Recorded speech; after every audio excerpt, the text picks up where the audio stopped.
Bonjour mes chers sœurs et frères. Vous savez, ma voix a été rétablie à Paris, j'ai perdu ma voix, mais après le sermon, heureusement. Je suis très content d'être ici parmi vous, encore une fois. Le temps passe vite. Je crois que c'était 2 ans, il y a 2 ans, je suis passé par là la dernière fois, ou 1 année et demie, je ne me souviens plus. Mais le fait, je suis très heureux de vous revoir, chères sœurs et frères. Et malgré le fait que je suis tombé malade, là, il y a quelqu'un qui me toussait dessus dans tout le vol des îles Canaries, où je vais toujours visiter les frères qu'on a là-bas, jusqu'à Madrid. Donc, après, je suis allé au Portugal, et puis en arrivant à Paris, je sentais déjà que quelque chose commençait. Heureusement, j'ai pu donner les sermons, et puis tous les objectifs du voyage ont été accomplis. Malgré le fait que j'étais avec un rhume terrible, mal à la gorge, congestion, mais pour ceux qui aiment Dieu, tout marche pour de bons résultats, n'est-ce pas? Me voilà encore ici avec vous, très heureux d'être ici. Et attendez voir. Oh, je ne savais pas qu'on m'avait mis cet appareil-là. Je viens de le voir. Aujourd'hui, avec la technologie, on ne sait jamais. Qu'est-ce qui peut arriver? Bon, chers sœurs et frères, je vous apporte aussi des salutations de l'œuvre espagnole, du Mexique jusqu'à l'Argentine. Au mois de mai, pour la première fois, on a eu une conférence ministérielle de tous les ministres de l'œuvre espagnole à Medellín, Colombie, une ville qui était bien connue pour d'autres raisons. Cette fois-ci, elle nous aide à, si vous voulez, nous organiser pour bien proclamer la parole de Dieu dans tout le monde espagnol. Au-delà des 400 millions de personnes qui parlent cette langue, un peu plus que le français, et donc il faut faire tout ce qu'on peut pour accomplir les instructions de notre Seigneur Jésus-Christ, d'aller dans tous les peuples, faire des disciples, et puis proclamer l'Évangile comme un témoignage au monde entier. Vous allez me pardonner, aujourd'hui, je ne suis pas en pleine forme, parce que, à cause de la fatigue, de la maladie, et puis les voyages, ça nous affecte. On est des êtres encore physiques, mais avec l'aide de Dieu, on ira de l'avant. Aujourd'hui, mes chers sœurs et frères, ce que je voulais partager avec vous, c'est essayer d'amplifier un peu les paroles sublimes de notre Seigneur Jésus-Christ, qu'il a prononcées. Ce sont des choses que vous savez déjà, que vous connaissez, mais qu'il est important de revoir, parce qu'il y a toujours la parole de Dieu est vivante. On ne peut jamais épuiser. Je vous assure, vous pouvez lire le livre des Psaumes, qui est l'un de mes livres favoris dans toute la Bible. En faisant des calculs, je l'ai lu au moins 120 fois déjà. Parce que toujours, tous les jours, et d'ailleurs, je dois au livre des Psaumes le fait que je n'ai pas perdu cette langue dans laquelle je peux vous parler aujourd'hui. Parce que je le lisais toujours en français, à haute voix, tous les matins.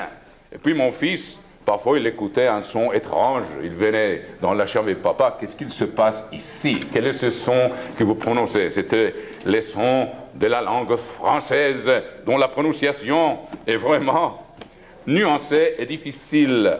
Donc, mes chers amis, nous allons voir dans l'évangile de Matthieu, au chapitre 11, les derniers versets. On commence à lire Matthieu, chapitre 11, à partir du verset 28. Voici des paroles merveilleuses, et comme je vous ai dit, on peut lire un livre 100 fois, une centaine de fois, et comme c'est écrit dans Hébreux, chapitre 4, la parole de Dieu est vivante. Il y a toujours de nouvelles choses à découvrir. Il y a toujours de nouvelles applications. Il y a toujours une lumière merveilleuse que Dieu nous montre encore sur la profondeur et la richesse de sa parole. Donc, on commence à lire ici, mes chères sœurs et frères, au chapitre 11, verset 28 de l'évangile de Matthieu. « Venez à moi ». Chaque parole ici est extrêmement importante.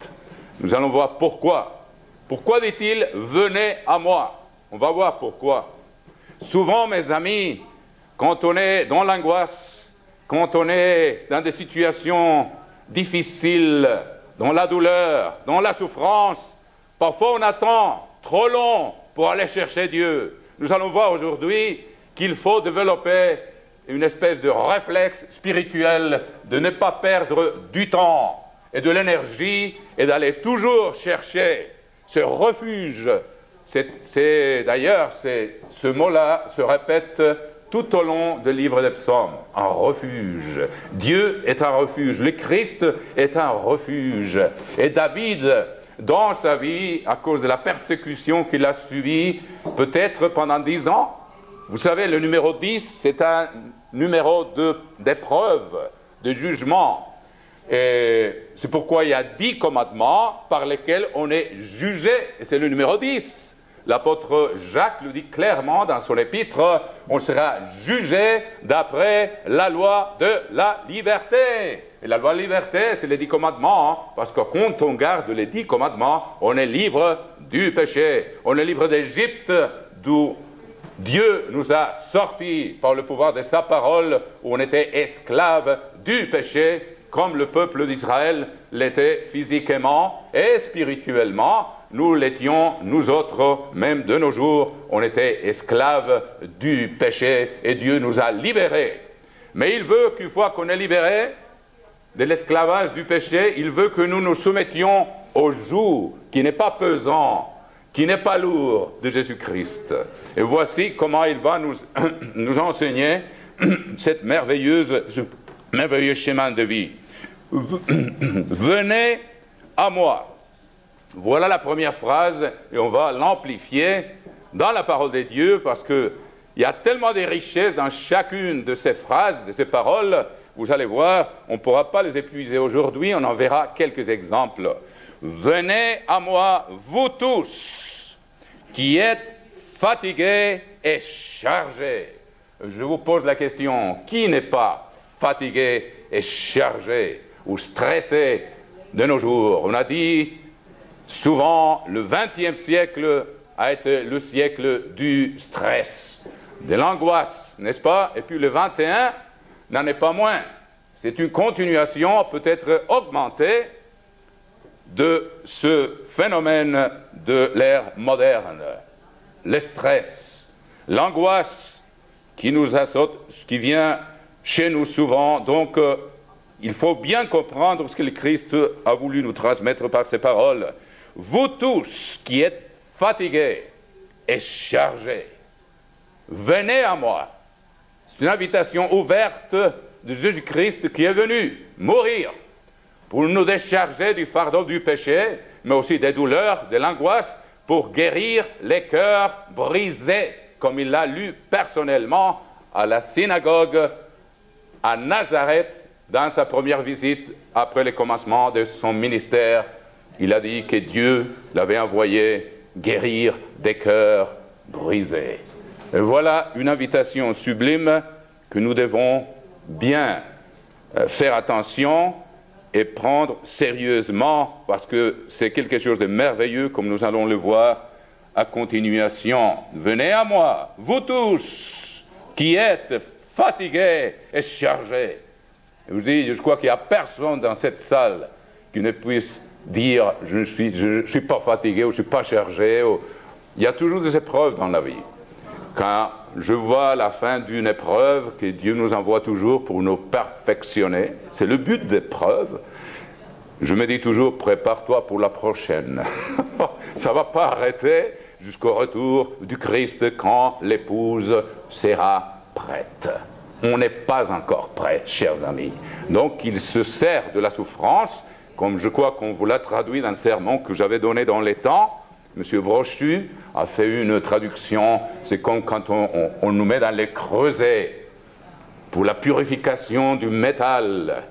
Et si vous vous souvenez de l'histoire, cette dame qui était allée chez comment on dit, celui qui travaille avec des métaux précieux, avec de l'argent, l'orfèvre.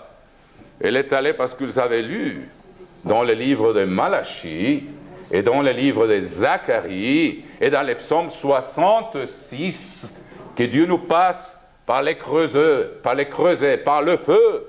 Il nous éprouve comme l'argent au creuset, et après il nous sort à l'abondance. Mais une fois qu'on est là dans le four, chers amis, ça fait mal.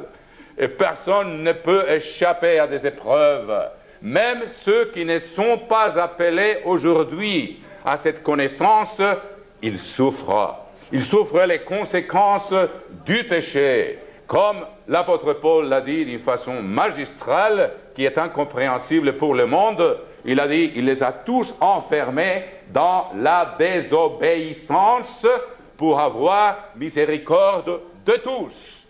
C'est-à-dire tous les gens qui sont morts sans avoir connu ce chemin de vie que Dieu nous a révélé à nous autres, qui est l'une des choses la plus précieuses au monde, c'est de savoir la vérité. Ça doit être un trésor comme une perle d'un grand prix, comme un trésor qu'on doit vraiment garder et veiller à les conserver. Donc, ces gens-là, quand ils vont se réveiller dans la deuxième résurrection devant les trônes blancs, où ils verront le Christ face à face, ils comprendront pourquoi il les a enfermés dans la désobéissance. Quand Adam et Ève étaient au paradis, ils ne savaient pas les conséquences du péché. Tout allait bien pour eux. C'était merveilleux, c'était idéal. Donc, Dieu, mais ça c'est un autre sujet, mais je vous le dis quand même, parce qu'on est fatigué et chargé à cause de ça. Ça fait partie du sujet quand même. Ce que Dieu a fait, je crois que le diable a cru, moi, j'ai gâché le plan de Dieu. Voilà, l'homme a péché. Ça y est.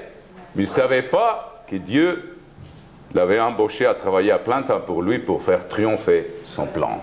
Je crois que c'est l'amertume, la frustration la plus grande du diable, hein, que malgré tout le mal qu'il fait, tout ce qu'il fait, ce n'est que travailler pour montrer aux gens quels sont les fruits de son chemin.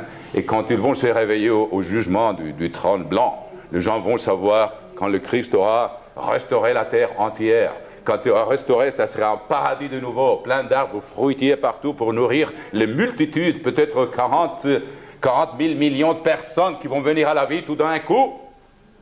Ils vont comparer ce qu'ils ont vécu. Et cette fois-ci, ils se seront déjà brûlés les doigts. Il n'aura pas d'excuse alors quand il leur montrera la paix, l'ordre, l'écologie parfaitement restaurée. Les déserts auront disparu. Il leur montrera les résultats du chemin de vie qu'il voulait pour nous dès le début.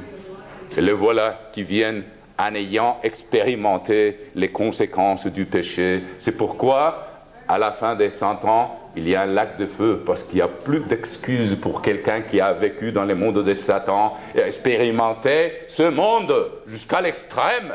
Et maintenant, je vous dis, mes amis, on arrive à l'extrême presque. Et c'est quand les combles de l'iniquité sera sur ce monde que le Christ va revenir. Comme toutes les époques qui se sont écoulées, c'est quand ils sont arrivés au comble avant le déluge. C'est ce qui est arrivé et Dieu a dit, ça y est, c'est fini. À Sodome et Gomorrhe, on arrive presque là. Il a dit, je veux voir s'ils vont arriver au comble. Et oui, ils étaient arrivés au comble, c'était la fin de Sodome et de Gomorrhe. Et ça a toujours été comme ça, tout au cours de l'histoire, avec toutes les civilisations qui ont existé jusqu'à présent. Donc, voilà pourquoi Dieu permet la souffrance. C'est pour les triomphes de son plan. Ça sera un triomphe merveilleux. Souvenez-vous, au jour des trônes blancs, le diable ne sera pas là. Il aura déjà fait sa tâche, il sera dans les lacs de feu. Et tous ces gens-là qui ont été trompés, séduits par lui, seront devant Jésus-Christ, 5 personnes, pour les séduire et les tromper. Ils verront la vérité, ils auront vécu l'expérience de l'arbre de la science du bien et du mal, et maintenant Dieu va leur donner l'expérience de l'arbre de la vie. Une fois il ouvre les livres, et il ouvre un autre livre, qui est le livre de la vie, où Dieu écrit les noms de ceux à qui il donne la semence de la vie éternelle. C'est ça le livre de la vie. Nous, on est déjà écrit là. Je n'endure pas jusqu'à la fin, Dieu. Il nous met de côté, il appelle quelqu'un pour le mettre dans ce livre. Mais enfin, il y a tellement de sujets qui me viennent à la tête, excusez-moi, mais on est là jusqu'à 6 heures du soir, donc il n'y a pas de problème. Voilà, mes chers sœurs et frères. Donc, je continue et je répète les paroles du Christ. Venez à moi, vous tous qui êtes fatigués et chargés. On est fatigué du chemin qu'on a suivi.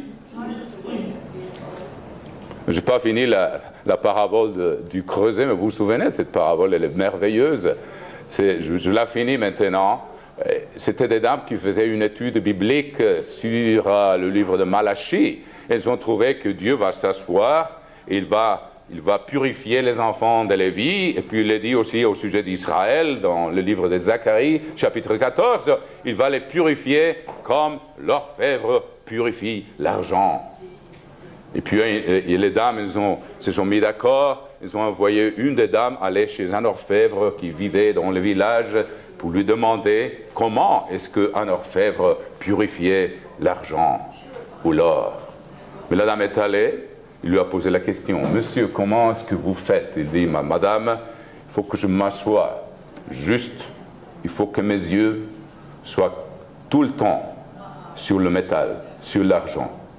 Parce que si le feu devient trop chaud, la chaleur est trop, ça va se perdre, ça va s'abîmer. Il faut que mes yeux soient toujours fixés sur le métal.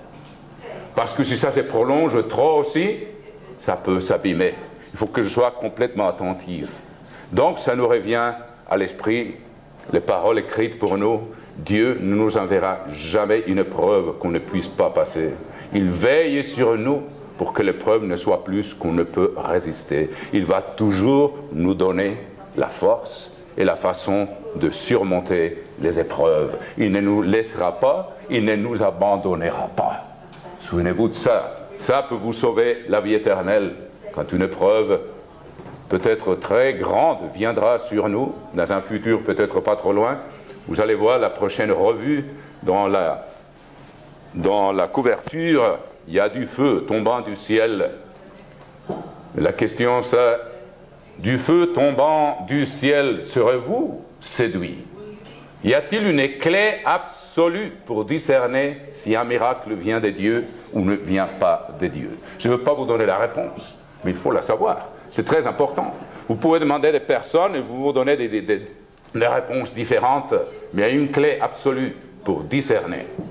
Il n'y a que les élus qui peuvent le faire. Donc, je vous laisse la curiosité pour que vous lisiez la prochaine revue, mes chères sœurs et frères. Alors, elle était très impressionnée des paroles de l'orfèvre, et puis il s'en va. Elle était juste sur le point de sortir, et puis il y a quelque chose qui lui vient à l'esprit. Elle se tourne, elle voit chez l'orfèvre et dit, « Monsieur, mais comment savez-vous quand le métal est prêt ?» Il m'a dit, « Madame, quand je vois mon visage reflété sur le métal, je sais qu'il est prêt. » Voilà ce que Dieu fait avec nous. Quand une épreuve a accompli le but que Dieu veut, de perfectionner notre caractère, et qu'il peut nous transmettre son caractère, comme le Christ a dit, soyez-vous parfaits comme votre Père, qui est au ciel est parfait. Quand il y a un trait du caractère que Dieu a réussi à nous transmettre par les épreuves, par la souffrance, par l'endurance, par la persévérance, c'est la fin de l'épreuve. Il nous sort du creuset et on éprouve le paisible effet de la justice. C'est merveilleux, chers amis. Dieu ne quitte jamais ses yeux de ceux qu'il a appelés. On peut avoir cette confiance. Donc continue, sinon on ne va pas finir là. Venez à moi, vous tous qui êtes fatigués et chargés, et je vous donnerai du repos. Voilà. Prenez mon joug sur vous. Ça, c'est important de savoir. Vous pouvez demander à une personne, ici je peux vous poser des questions, qu'est-ce que le joug de Dieu?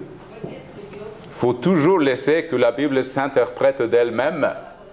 On peut avoir beaucoup d'idées. Qu'est-ce que le joug? Qu'est-ce que le Christ a voulu dire par là? On va le voir dans un moment. Peut-être vous le savez, bien sûr. Peut-être la plupart d'entre vous. Mais il est important de trouver l'endroit où Dieu lui-même, par sa parole, nous explique qu'est-ce que ça veut dire. Le Christ était en train de parler de quelque chose de très concret quand il parlait du joug. Prenez mon joug sur vous et recevez mes instructions. Là, la traduction, Monsieur Ségon, vraiment n'est pas assez bonne, je m'excuse. Il faut toujours avoir multitude de conseillers. Moi, je consulte toujours 3, 4 ou 5 versions de la Bible dans de différentes langues. Et ça serait beaucoup mieux traduit, si vous voulez faire une petite note. Le Christ, une meilleure traduction de ces paroles, c'est « Apprenez de moi ». Apprenez de moi. Pas simplement recevez mes instructions. Il se met comme l'exemple suprême lui-même. Il est venu nous donner un exemple. Donc, au lieu de dire recevez mes instructions, il faudrait dire apprenez de moi. Il est l'exemple vivant. Car je suis, voilà, ça prouve ce que je viens de vous dire. Il parle de lui-même. Je suis doux et humble de cœur. Humble, doux et humble, voilà la parole par laquelle l'univers a été fait, mes amis. Les scientistes, les scientifiques, ils parlent du Big Bang. C'était la parole de Dieu qui s'est produite dans l'infinité, dans l'infini de l'espace. Quand sa parole a prononcé que les cieux soient faits, il a fait la terre et les cieux au commencement. Et le scientifique, comme un aveugle avec un bâton qui touche, ils arrivent à une conclusion qu'ils trouvent la plus logique. Il faut qu'il y ait eu un commencement. Et nous voilà dans l'évangile de Jean, chapitre 1, verset 1.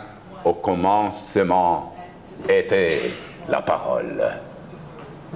Tout a été fait par elle. Rien de ce qui existe n'a pas été fait. Enfin, celui qui, l'auteur, bien sûr, comme instrument du Père, c'est le Verbe, instrument des dieux. À l'époque, n'était pas encore Père et Fils. Je crois que vous comprenez ça.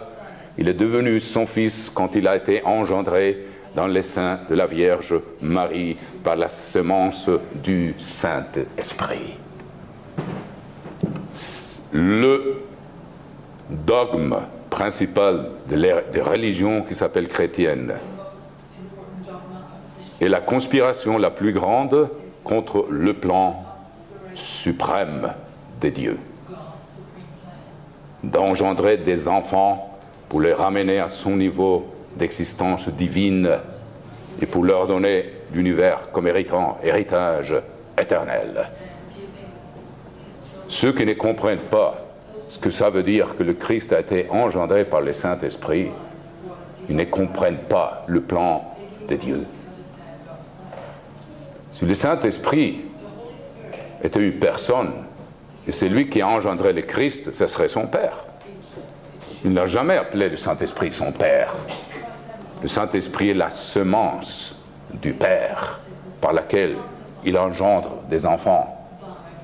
C'est le mystère le plus profond, et pourtant, Dieu a créé la famille humaine comme un reflet de ce qu'il avait en tête avant que le temps ne commence, avant le Big Bang, avant la création de l'univers, avant que le temps, parce que le temps, on le compte par les heures, n'est-ce pas? Le jour, la Terre qui tourne sur son axe, et puis la Lune qui tourne autour de la Terre, c'est les mois, et puis la Terre qui tourne autour du Soleil, c'est les années. Avant que ça n'existe, Dieu avait déjà en tête de se reproduire lui-même par une sémence de ses entrailles qui s'appelle le Saint-Esprit. C'est l'une des vérités les plus profondes que Dieu nous a révélées dans l'Église des dieux et qui a été mis absolument de façon cristalline et pure par l'intermédiaire de M. Armstrong. Je vous donnerai du repos. Je continue. Prenez mon joug sur vous et recevez mes instructions. Ça veut dire apprenez de moi. Car je suis doux et humble de cœur. Voilà la parole qui a fait le Big Bang, qui a produit l'univers. Elle est humble du cœur. Elle s'est humiliée jusqu'à la mort. Et la mort de croix. pour nous enseigner. Son chemin était complètement différent du chemin du diable, qui était l'exaltation de soi-même. Il s'est abaissé à l'extrême pour nous montrer quel est le chemin de Dieu. Ceux qui s'exaltent seront abaissés. Ceux qui s'abaissent seront exaltés. Celui qui veut être le plus grand, qu'il soit le plus petit, comme un enfant, et qu'il sert tout le monde, sans une conscience de que je suis important. Ça n'existait pas dans le plan de Dieu. Il dit, si on ne devient pas comme des enfants, on n'entre pas dans le royaume de Dieu. Il ne faut pas avoir conscience de notre propre importance, chers sœurs et frères. Il ne faut pas se soucier d'être important, se soucier d'imiter le Christ. Et Dieu, il va exalter ceux qu'il veut. Il va les mettre où il veut. Et ça sera la joie. On sera heureux. Comme David le dit dans le psaume 16, l'héritage qui m'est échu est merveilleux. Donc, on continue. Car je suis doux et humble de cœur. Et souvenez-vous, si on ne reçoit pas la correction, c'est le signe scientifique, technologique, de que nous sommes orgueilleux. Ne corrige pas une personne orgueilleuse de peur que ne vous haïsse, que ne vous hait pas. Tu corriges l'humble, il va vous aimer. Parce que son désir, c'est la transformation de son caractère pour être doux et humble de cœur, comme le Christ. Il va vous remercier. Pas l'orgueilleux, il n'a pas encore compris le chemin de Dieu, le chemin du Christ. Et vous trouverez le repos pour vos âmes. Voilà, on trouve la paix. L'humilité produit la paix, la douceur. Car mon joug est doux et mon fardeau léger. Nous allons voir que ça va s'interpréter dans un moment. C'est très facile pour vous. Vous le devinez déjà peut-être. Mais nous allons voir quelques exemples des personnes que Dieu nous donne dans la Bible qui ont appris à aller chez Dieu dans les angoisses quand ils sont chargés de fatigue, de douleur, de peine, aller épancher leur cœur, leur âme devant Dieu n'est pas... Vous savez, la capacité de l'être humain pour accumuler de l'angoisse et de la douleur est très petite. On est très limité. On n'a qu'un seul corps. Et notre capacité d'endurer ou d'accumuler, si vous voulez, l'angoisse et la douleur est très limitée. C'est pourquoi l'être humain cherche toujours une façon de s'échapper, ou par les drogues, ou par l'alcool, ou pourquoi que ce soit, mais on n'arrive pas à endurer. Vous savez ce que Freud avait découvert, ce n'est pas sa découverte, nous allons voir, ça existe pour nous depuis des milliers d'années avant Freud. Il a au moins découvert une chose dans son milieu qui était bien connu des enfants de Dieu, de ceux qui ont cherché Dieu pour pencher leur cœur en sa présence. Il savait que si quelqu'un venait dans son divan, il le laissait parler, et parler, écoute, n'ayez pas peur, allez, je vous écoute, sans interruption. Le seul fait qu'il y ait quelqu'un qui écoutait cette personne allégeait son mal.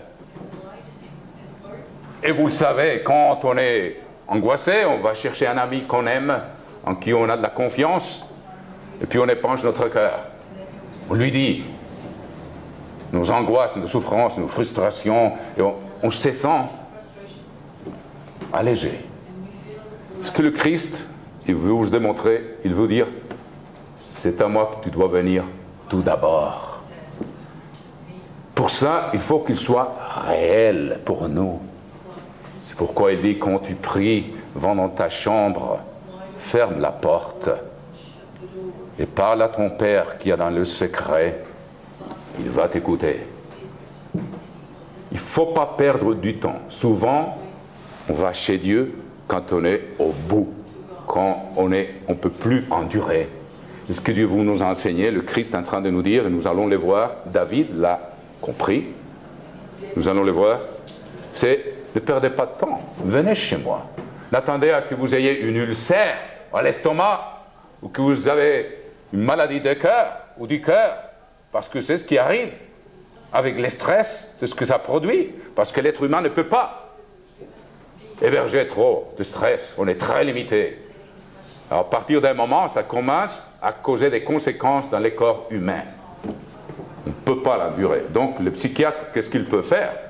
Eh bien, la personne éprouve qu'elle est allégée de sa douleur, mais il lui donne des drogues pour qu'il ne se rende pas compte exactement que sa douleur et la cause de son problème n'est pas résolue.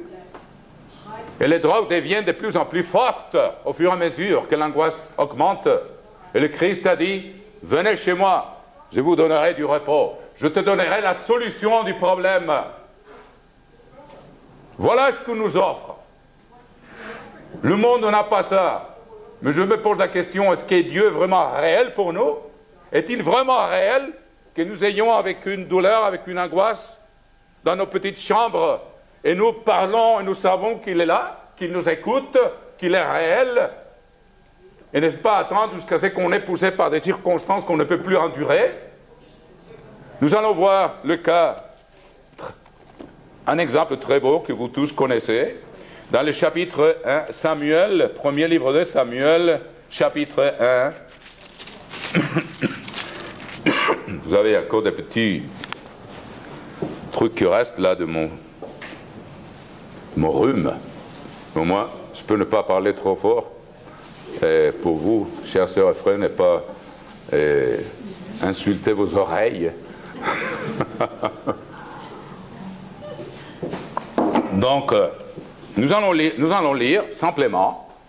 Voici un exemple de ce que le Christ veut dire quand il dit « Venez à moi, quand vous êtes fatigués et chargés ». C'est un exemple sublime, très beau, plein d'inspiration. C'est une femme dont Dieu se sert pour nous donner cette leçon. Parce que, bien sûr, il y a cette combinaison d'émotions et que, enfin, David, il a expérimenté la même chose, mais c'est merveilleux comment Dieu, il se sert des exemples féminins pour nous enseigner des leçons profondes dans sa parole. Donc, on lit ensemble, simplement. Il y avait un homme de Ramathaïm, Sophim, de la montagne d'Éphraïm, nommé Elkana, fils de Jéroham, fils de Elihu, fils de Tohu, je ne sais pas si je prononce correctement, fils de Tsuf ou Suf Ephrasien. Il avait deux femmes, dont l'une s'appelait Anne et l'autre Pénina. Pénina avait des enfants, mais Anne n'en avait point. Souvenez-vous, pour une femme être stérile, surtout à cette époque, c'était un affront. C'était quelque chose de... Souvenez-vous que Rachel a dit à Jacob, « Donne-moi des enfants ou je meurs !» Parce qu'il y avait Léa qui avait des enfants et puis l'autre n'en avait pas. Aujourd'hui, les femmes cherchent à ne pas avoir d'enfants. À cette époque-là, c'était la plus grande des choses. Et Dieu l'a mis dans leur esprit parce qu'il était en train de se reproduire lui-même, hein, comme il l'est encore aujourd'hui. Vous vous souvenez, Élisabeth, la mère de Jean-Baptiste, comme il est écrit dans le livre de Luc, elle s'est cachée quand elle a vu qu'elle était enceinte miraculeusement. Soit si je trouve cette écriture pour que vous voyez la magnitude de la douleur de Anne, au fur et à mesure que nous continuons, je trouve que Luc chapitre 1, verset 25. Luc chapitre 1, verset 25, il dit « C'est la grâce que le Seigneur m'a faite. » Lisons à partir du verset 23 pour avoir le contexte. L'ange avait dit à Zacharie, tu vas avoir un enfant dans ta vieillesse, et ta femme qui est stérile va te donner un enfant. Lorsque ces jours de service furent écoulés, c'est Luc 1, 23, il s'en alla chez lui, Zacharie. Quelque temps après, Élisabeth, sa femme, devint enceinte. Elle se cacha pendant 5 mois, disant, « C'est la grâce que le Seigneur m'a faite quand il a jeté les yeux sur moi pour ôter mon opprobre parmi les hommes. » C'était une honte pour une femme. On considérait une malédiction de la part des dieux de ne pas avoir d'enfant. Voilà donc la souffrance de Anne, sa frustration, non pas le fait, comme Élisabeth, que c'était un opprobre, mais c'est en effet augmenté par la conduite de Pénina, comme nous allons le voir. C'était un fardeau très lourd. Elle était fatiguée et chargée. Continuons. Je continue, livre premier de Samuel, chapitre 1, verset 2. Il avait 2 femmes, dont l'une s'appelait Anne et l'autre Pénina. Pénina avait des enfants, mais Anne n'en avait point. Chaque année, cet homme montait de sa ville à Silo pour adorer l'Éternel des armées et pour lui offrir des sacrifices. Là se trouvaient les 2 fils d'Éli, Ophni et Phinès, sacrificateurs de l'Éternel. Le jour où Elkana offrait son sacrifice, il donnait des portions à Pénina, sa femme, et à tous les fils, et à toutes les filles qu'il avait d'elle. Mais il donnait à Anne une portion double, car il aimait Anne que l'Éternel avait rendue stérile. Voyez, c'est pourquoi la lecture de la Bible nous augmente la foi. On voit que Dieu est présent en toutes choses. Aujourd'hui, on ne dirait pas qu'une femme qui n'a pas d'enfant, elle a été rendue stérile par l'Éternel. Mais ça dépend de Dieu. Souvent, des dames comme ça ont été ointes, et puis commencent à avoir des enfants, et parfois même de jumeaux. Ça commence à venir, n'est-ce pas? Donc c'est Dieu qui décide plus de choses que nous ne croyons dans notre vie. Sa rivale lui prodiguait des mortifications. Souvenez-vous, c'était déjà un opprobre. Et puis l'autre, elle ajoutait encore, parce qu'elle était jalouse, pour la porter à s'irriter de ce que l'Éternel l'avait rendu stérile. Donc on se sentait que c'était un complexe de culpabilité ou quelque chose. C'était douloureux. Et toutes les années, il en était ainsi. Chaque fois qu'Anne montait à la maison de l'Éternel, Pénina la mortifiait de la même manière. Alors elle pleurait et ne mangeait point. Elkana, son mari, lui disait, « Anne, pourquoi pleures-tu? Et ne manges-tu pas? Pourquoi ton cœur est-il attristé? Est-ce que je ne vaux pas pour toi mieux que 10 fils? » Anne se leva après que l'on eut mangé et bu à Silo. Le sacrificateur Élie était assis sur un siège près de l'un des poteaux du temple de l'Éternel, et l'amertume dans l'âme, elle pria à l'Éternel et versa des pleurs. Elle fit un vœu en disant, « Éternel des armées », qu'est-ce qu'elle est en train de faire? Venez à moi. Est-ce que le Christ, c'est la même chose? Elle est allée chez l'Éternel. Si tu daignes regarder l'affliction de ta servante, si tu te souviens de moi et n'oublies point ta servante, et si tu donnes à ta servante un fils, je le consacrerai à l'Éternel pour tous les jours de sa vie. Et le rasoir ne passera point sur sa tête. Vous savez pourquoi? Samuel était un Nazarite, on dit. Il avait le cheveu long, il était consacré à l'Éternel comme Samson. Comme elle restait longtemps en prière devant l'Éternel. Il était réel pour elle. Elle savait qu'il était là. Élie observa sa bouche. Anne parlait dans son cœur. Elle ne faisait que remuer les lèvres, mais on n'entendait point sa voix. Élie pensa qu'elle était ivre. Il lui dit, « Jusqu'à quand seras-tu dans l'ivresse? Fais passer ton vin. » Anne répondit, « Non, mon Seigneur, Je suis une femme qui souffre en son cœur. Je n'ai bu ni vin, ni boisson enivrante, mais je répandais mon âme devant l'Éternel. Elle est venue chez l'Éternel, comme le Christ nous dit encore la même invitation, venez à moi. Ne prends pas ta servante pour une femme pervertie, car c'est l'excès de ma douleur et de mon chagrin qui m'a fait parler jusqu'à présent. Comme c'est écrit dans le livre des Romains, parfois on ne sait pas s'exprimer devant Dieu en sa prière, mais l'Esprit produit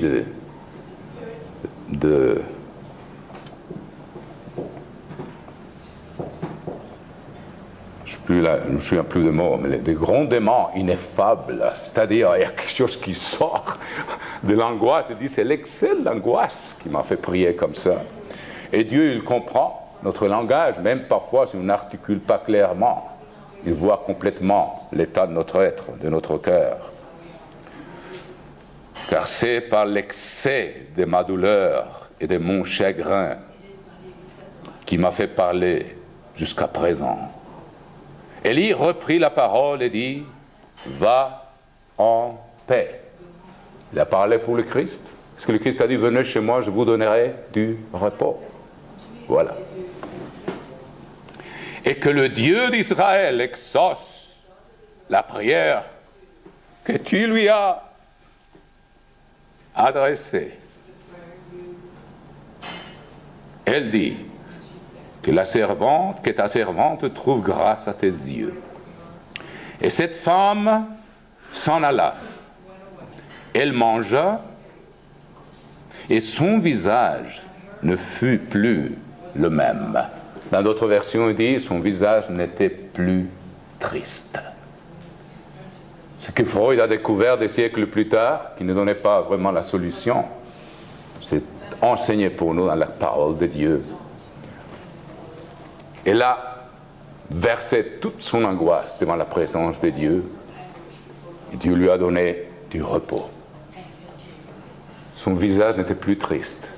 Elle a laissé toute son angoisse devant la présence de Dieu. Il ne faut pas perdre du temps.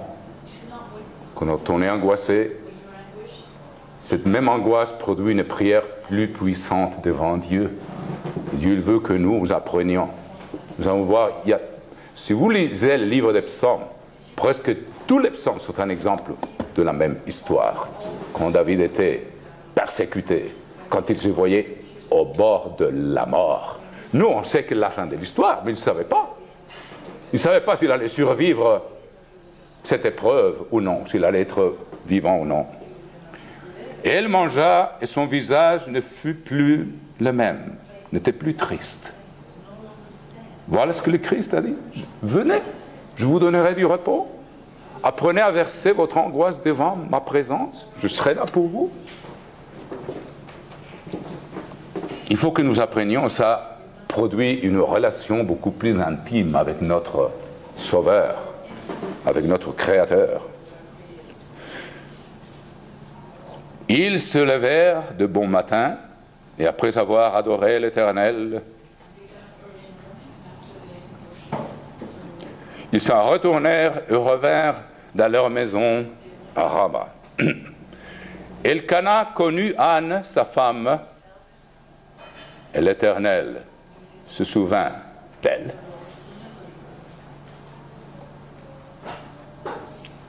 Sa prière était tellement sincère, elle est montée devant Dieu.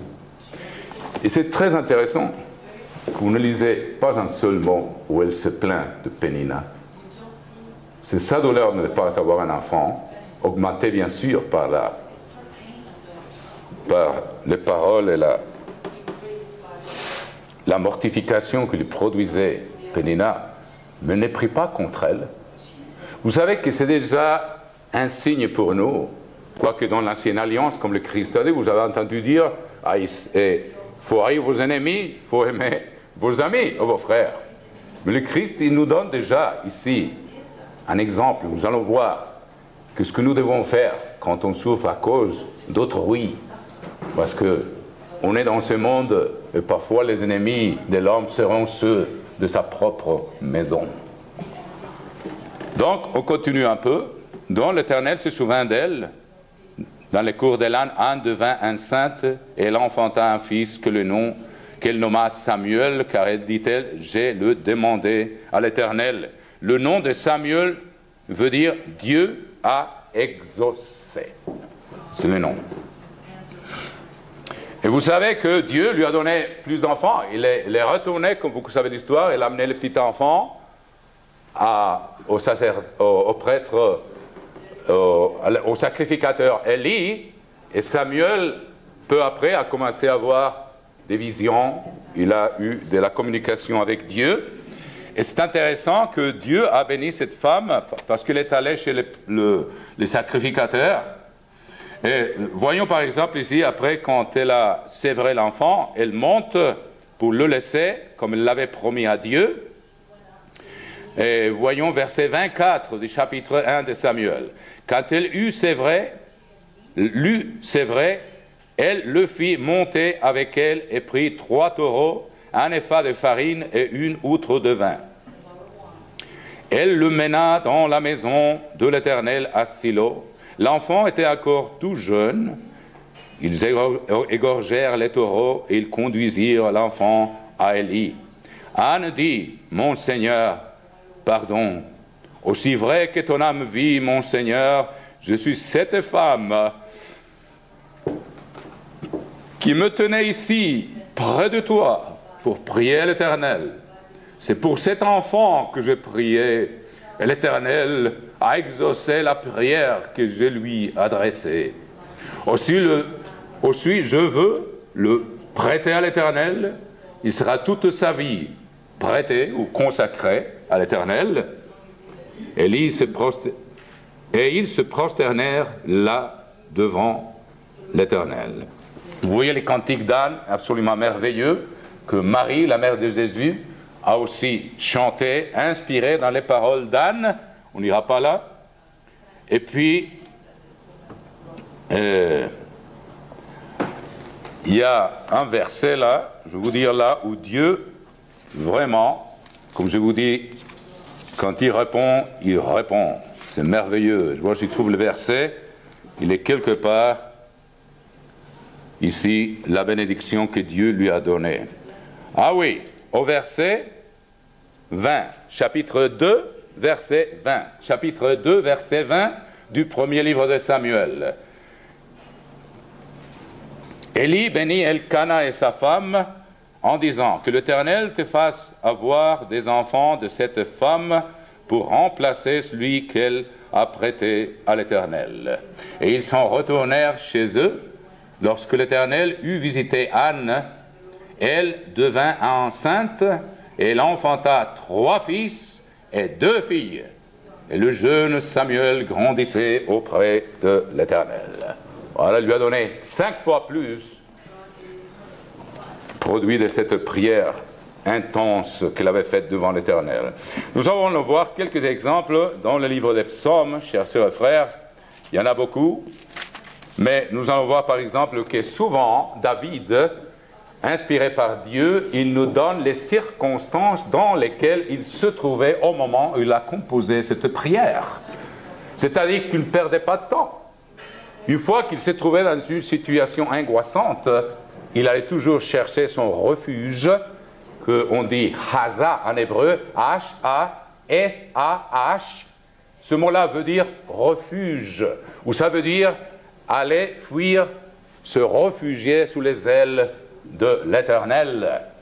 Et tout au long des psaumes, je n'ai pas le temps de vous donner toutes les citations, si vous trouvez dans une concordance, vous allez trouver que David répétait, c'est l'un des thèmes qui se répètent tout au long, il y en a beaucoup, c'est une belle étude, je vous en ferai un jour, des thèmes qui se répètent tout au long du livre des psaumes.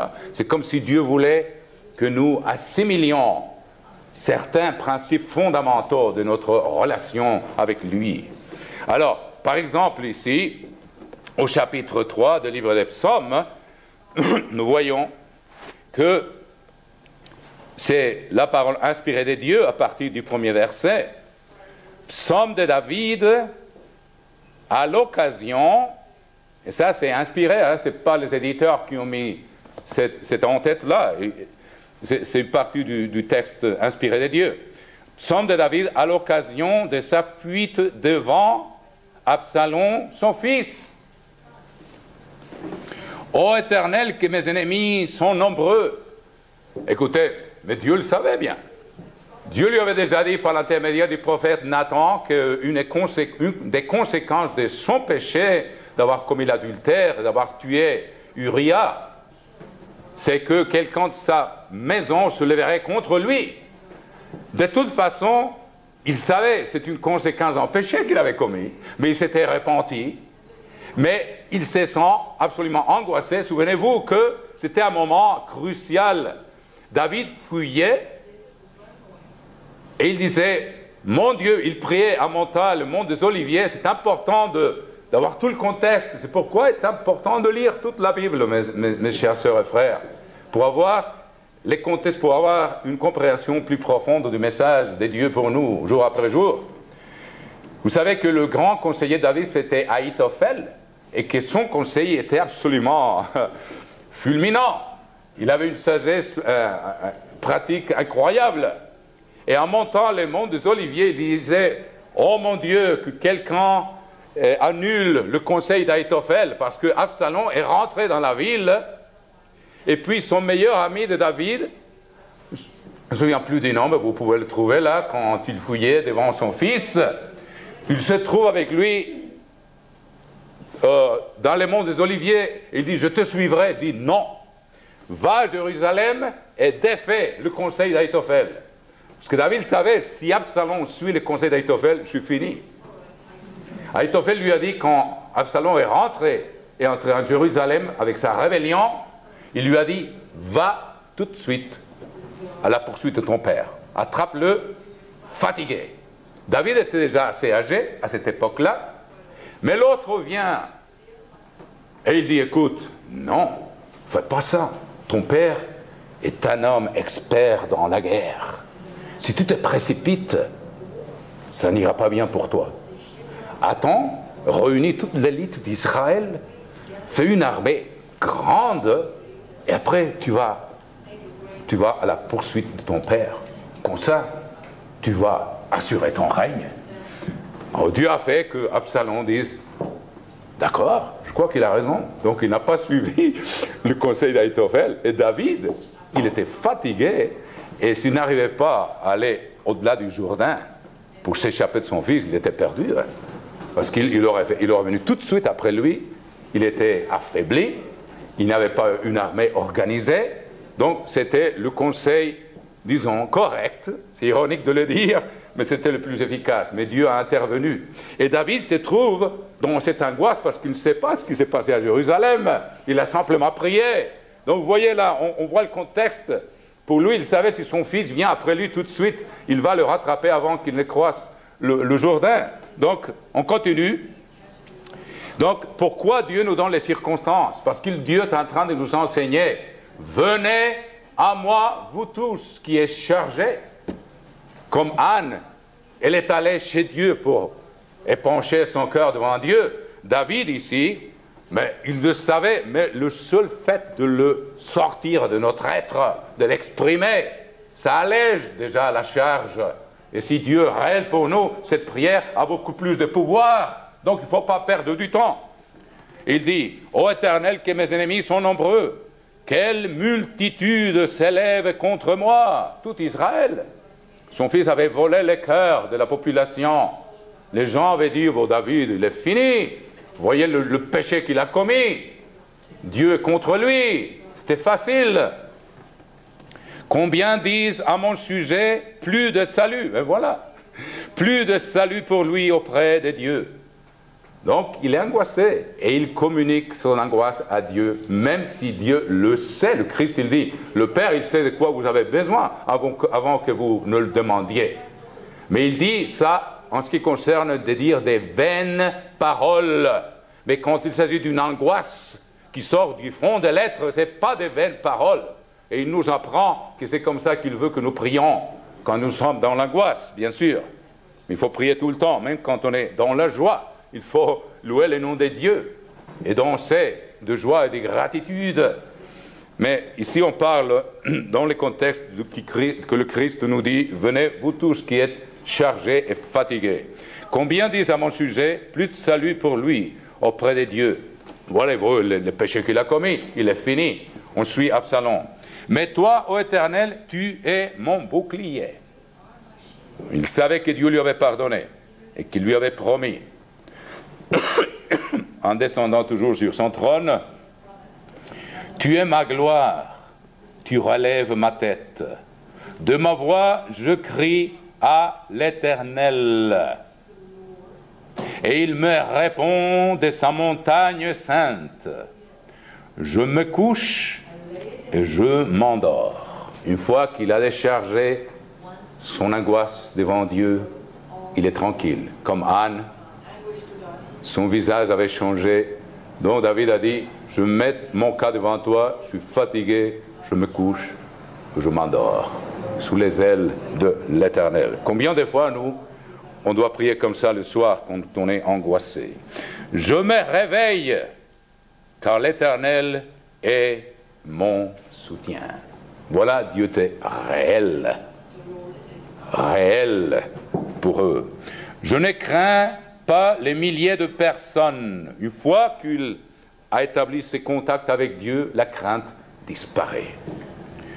Qui m'assiège de toutes parts. Lève-toi, Éternel, sauve-moi, mon Dieu, car tu frappes à la joue tous mes ennemis. Tu brises les dents des méchants. Le salut est auprès de l'Éternel. Que ta bénédiction soit sur ton peuple. Pause. Donc, il y a beaucoup de psaumes, on va voir quelques-uns, pour ne pas faire le message trop long. Mais, comme je vous dis, le livre des psaumes est une compilation des cas semblables à celui de Anne et de ceux que David a subis. On va voir quelques exemples, mais je vous invite, chers sœurs et frères, si vous ne le faites pas souvent, comme je vous dis, ça m'a même servi pour que le français ne se fasse pas de ma mémoire, parce que je n'avais pas l'occasion de le pratiquer tous les jours, mais je lisais les psaumes, et Dieu s'est servi de ça, et maintenant, je peux venir vous parler en votre langue. On remercie Dieu pour ça, pour ce privilège que je ne mérite pas, mais je remercie Dieu pour ça. Par exemple, le psaume 18, c'est un chant de louange, après la victoire, après que Dieu l'a délivré de tous ses ennemis. Donc, il chantait à Dieu dans toutes les circonstances. Il était en communion intime avec Dieu. Mais nous allons voir, par exemple, des phrases sublimes que moi, je répétais et que peut-être vous pouvez utiliser dans des moments d'angoisse extrême, dans les épreuves de la vie. On se sent perdu, on se sent au bout, on se demande parfois qu'est-ce qui va arriver. Et ça m'est arrivé à moi, comme je sais qu'à chacun de vous qui avez subi des épreuves, il y a quelques mots que je répétais, mais je répétais chacun, ça me sortait du profond de l'être, du tréfonds de mon âme, des paroles qu'on trouve, par exemple, comme je vous dis, il y en a de multitudes d'exemples, il faut que j'en choisisse quelques-uns. Au chapitre 25 des psaumes, voici quelques paroles sublimes. Disons, on peut commencer au verset 14, psaume 25, verset 14. L'amitié de l'Éternel, quelle belle parole, l'amitié de l'Éternel est pour ceux qui le craignent. Pour craindre Dieu, il faut que Dieu soit réel pour nous, chers sœurs et frères. Et son alliance leur donne instruction. Alors voici, je tourne constamment les yeux vers l'Éternel. Si on est angoissé, il faut établir cette communication, comme je vous ai dit dès le début. Il ne faut pas perdre du temps. Je tourne constamment les yeux vers l'Éternel, car il fera sortir mes pieds du filet. Vous savez, quand on est dans une épreuve, on est piégé. Il n'y a pas d'issue. On voudrait s'en débarrasser, on aimerait fuir, aller quelque part, mais l'épreuve est là. On ne peut pas s'en échapper. Donc, qu'est-ce qu'on peut faire? On tourne les yeux vers Dieu. Il fera sortir mes pieds du filet. Quand? Quand il va le décider, mais je suis en ses mains. Ça aide beaucoup. Ça soulage l'âme quand on est angoissé. Car il fera sortir mes pieds du filet. Regarde-moi et aie pitié de moi. Moi, je te regarde. Tu vas me faire sortir du filet quand tu voudras, mais je veux que je sache que tu m'écoutes. Regarde-moi et aie pitié de moi, car je suis abandonné et malheureux. Les angoisses de mon cœur augmentent. Tire-moi de ma détresse. Vois ma misère et ma peine et pardonne tous mes péchés. Vois combien mes ennemis sont nombreux et de quelle haine violente ils me poursuivent. Garde mon âme et sauve-moi, que je ne sois pas confus quand je cherche auprès de toi mon refuge. Voilà ce que je vous disais. Que l'innocence et la droiture me protègent, que je mets en toi mon espérance, ô Dieu, délivre Israël de toutes ses détresses. Puis comme ça, il y en a, et il y en a beaucoup d'exemples. Si vous voulez, on peut aller au psaume 55, qui est une situation un peu semblable, c'est avant sa fuite. Vous savez, les psaumes ne sont pas dans un ordre chronologique des événements, mais Dieu les a organisés en ce sens-là, pour une raison. Je ne comprends pas toute la raison, mais au psaume 55, David se trouve dans l'angoisse parce qu'il voit qu'une conspiration vraiment progresse contre lui. Au chef des chantres avec instrument à cordes, cantique de David. Ô Dieu, prête l'oreille à ma prière et ne te dérobe pas à mes supplications. Écoute et réponds-moi.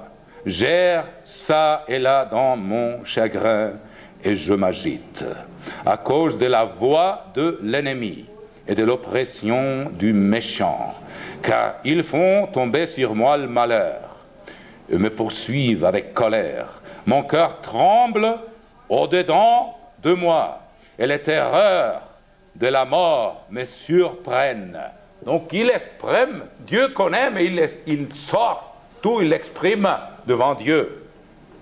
La crainte et l'épouvante m'assaillent, et le frisson m'enveloppe. Je dis, oh, si j'avais les ailes de la colombe, je m'envolerais, je trouverais le repos. Voici, je fuirais bien loin. J'irai séjourner au désert. Je m'échapperai en toute hâte, plus rapide que le vent impétueux, que la tempête. Lisons un peu plus. Ils en font, verset 11, jour et nuit le tour sur le mur. L'iniquité et la malice sont dans son sein. La méchanceté au milieu d'elle et la fraude et la tromperie ne quittent pas ses places. Il voit une conspiration contre lui à Jérusalem. Ce n'est pas mon ennemi qui m'outrage, je le supporterai. Et c'est le Christ lui-même qui a éprouvé ça avec Judas, qui l'a trahi. Ce n'est pas mon adversaire qui s'élève contre moi. Je me cachais devant lui. C'est toi que j'estimais mon égal. C'est parle d'Ahitophel. Toi, mon confident et mon ami. Ensemble, nous vivions dans une douce intimité. Nous allions avec la foule à la maison des dieux. Que la mort les surprenne, qu'ils descendent vivants au séjour des morts. Nous allons voir que le Christ nous conseille de faire autrement dans la Nouvelle Alliance. Il a dit, vous avez entendu dire qu'il faut aimer ses amis, il faut haïr ses ennemis. Donc nous allons voir que les conseils du Christ sont un peu différents pour nous aujourd'hui dans la Nouvelle Alliance. Je vais un peu plus tard, un peu plus loin, et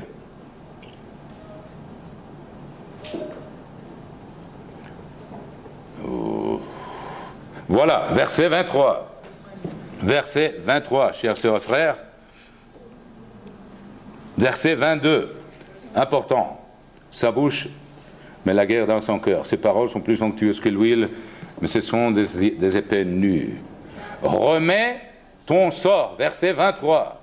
Remets ton sort à l'Éternel.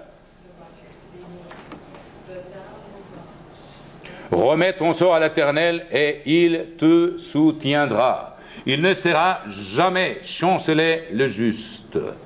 Et puis il y a une autre parole un peu plus haut, il faut que je la cherche, au verset 16. Parfois le verset change chez Louis II parce qu'il commence à partir du premier, de l'entête du psaume. Ayez patienté avec moi, chers sœurs et frères. Alors, verset 17.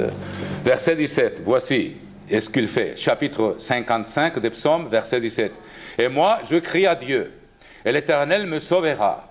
Le soir, le matin et à midi, je soupire et je gémis. Il entendra ma voix. Il me délivrera de leur approche et me rendra la paix. Voilà donc, la souffrance nous force à prier à Dieu constamment, 3 fois par jour, comme le faisait David. Voyons 2 ou 3 exemples encore, chers sœurs et frères, et puis on verra d'autres applications des paroles sublimes du Christ. Par exemple, nous pouvons voir au chapitre 56, le psaume suivant, les paroles de David.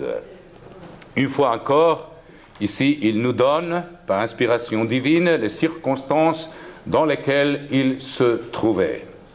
Au chef des chantres sur colombe de térébinthe lointain. Hymne de David lorsque le Philistin le saisirent à Gath. Souvenez-vous aussi de l'histoire.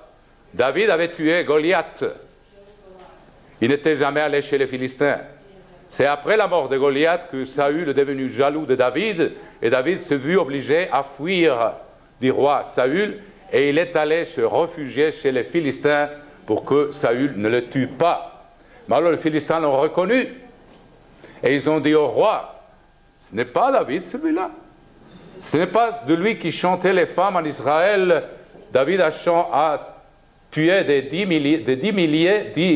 000, et Saül, il en a tué 1000. Donc, vous souvenez-vous que David, il s'est fait, comme au chapitre 34, c'est la même situation, il a fait semblant d'être fou. Il laissait la salive couler sur sa barbe, puis il écrivait dans les portes.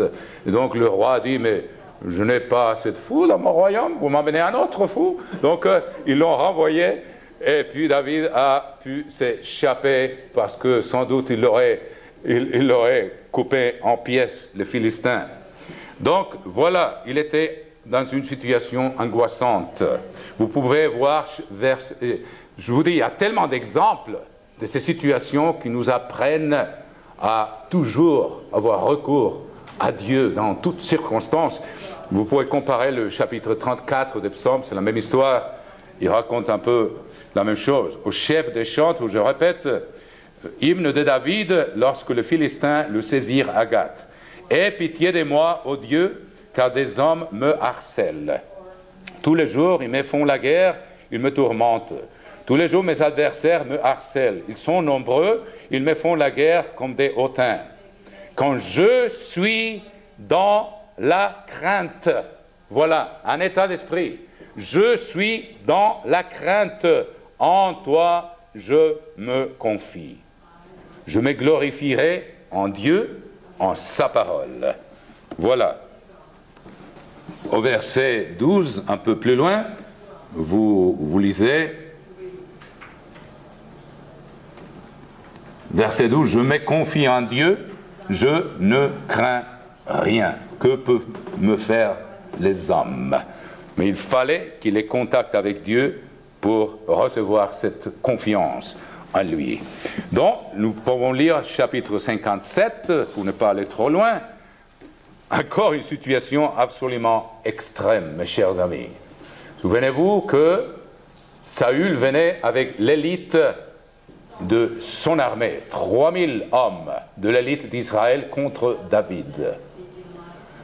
Et David n'avait que 400 ou 600 hommes, donc ils étaient en toute minorité. tout ce qu'il a trouvé dans cette montagne au sud, en Engadine d'ailleurs. Je viens de la Suisse. Il y a un endroit en Suisse qui s'appelle Engadine. C'est intéressant. Il y a le nom des Gades là-dedans. Nous, on croit que la Suisse, c'est la tribu des Gades. Et au centre géographique de la Suisse, il y a une vallée qui s'appelle Gadmental, la vallée des hommes de Gad. Donc c'est intéressant, les identités, en petite parenthèse là pour variation, les identités des peuples. Je me souviens en arrivant à Zurich quelques années avec mon fils, je vois écrit en l'entrée de l'aéroport « Bienvenue à la capitale mondiale de la banque ». Vous savez que le nom Gad signifie fortune. Et le nom Gad signifie aussi troupe.